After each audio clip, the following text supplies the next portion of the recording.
ஒருவரின் பெயரும் இல்லை, பிரச்சாரம் கூட இல்லை. ஆனாலும் ஒரு நபர் கோடிக்கணக்கான கிறிஸ்தவர்களின் தலைவராகிறார். எப்படி தெரியுமா?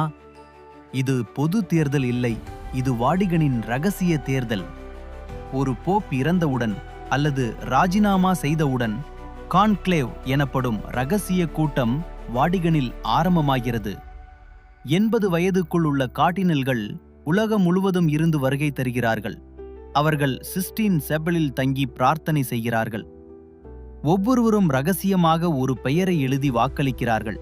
2/3 பங்கு வாக்குகள் பெற்றால் அந்த நபர் புதிய போப்பாக தேர்வாகிறார். தேர்வு வெற்றியடையாதால் கருப்பு புகை மேலிடும்.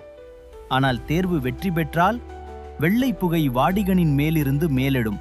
மணி ஒலிக்கிறது. மக்கள் உல்லாசமாக களை கட்டுகிறார்கள். புதிய போப் மாடத்தில் தோன்றி உலகிற்கு அறிவிப்பார், ஆபெமுஸ் பாப்பம், நமக்கு புதிய போப் கிடைத்தார். இது ஒரு ஆன்மீகமான வரலாற்று முக்கியத்துவமுள்ள தருணம்.